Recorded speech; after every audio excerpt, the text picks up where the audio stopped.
যে নারী নামের হিজড়াগুলো এই দুঃসাহস করেছে, গ্রেফতার করে তাদেরকে আইনের আওতায় আনতে হবে। যদি আটলান্টিকের ওপার থেকে কেউ আগ্রাসন করতে আসে, বাংলাদেশের প্রত্যেকটি মাদ্রাসা একটা ক্যান্টনমেন্ট হবে।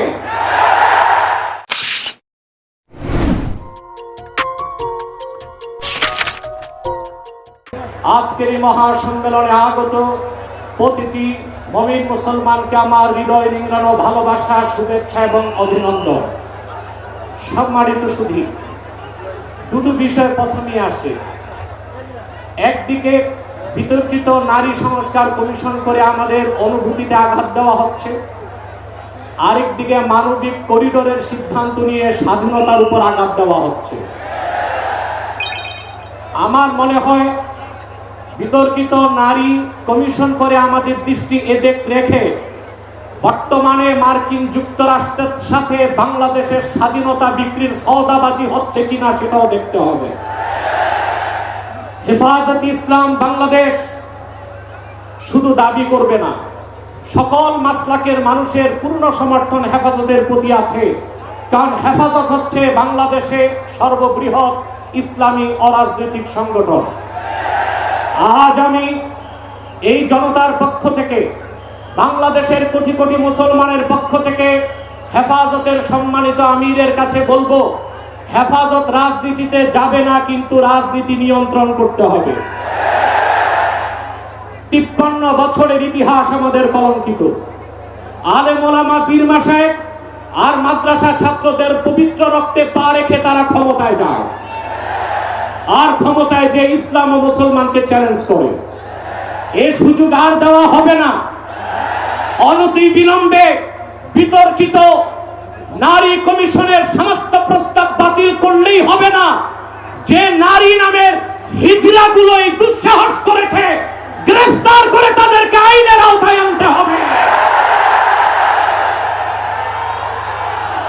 আরেকটি বিষয় হচ্ছে, ডক্টর ইউনূসকে বক্তব্য পরিষ্কার করতে হবে।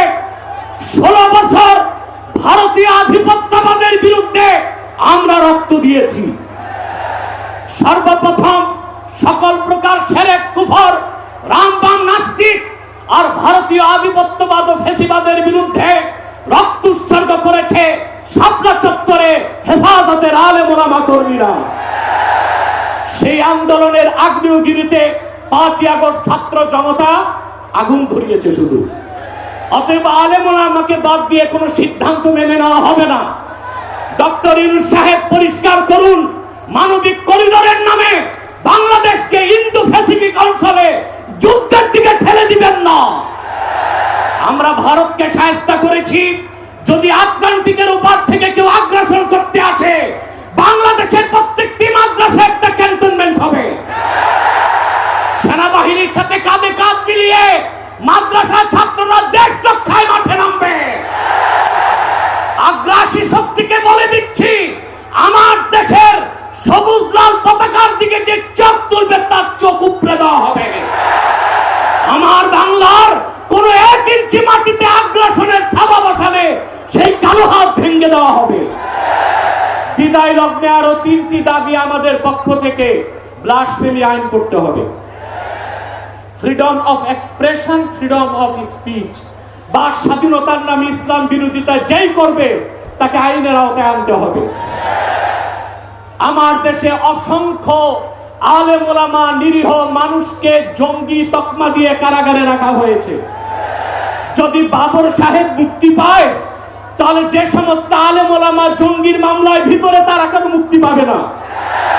তাদের মুক্তির আগে সংস্কার না, নির্বাচন হতে দেওয়া হবে না বাংলাদেশে। আমার 7ম দাবি, হেফাজতের পক্ষেই বাংলাদেশের সমস্ত মাসলাককে এক প্ল্যাটফর্মে আনা সম্ভব একটি দাবি আদায়ের লক্ষ্যে। সেটা হচ্ছে বাংলাদেশে কাদিয়ানীদেরকে অবশ্যই অমুসলিম ঘোষণা করতে হবে।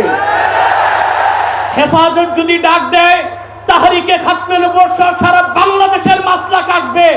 আমরা কাদিয়ানীদেরকে অমুসলিম ঘোষণার দাবি আদায়ে যদি জান ও মাল দিতে হয়, কারা কারা প্রস্তুত আছি?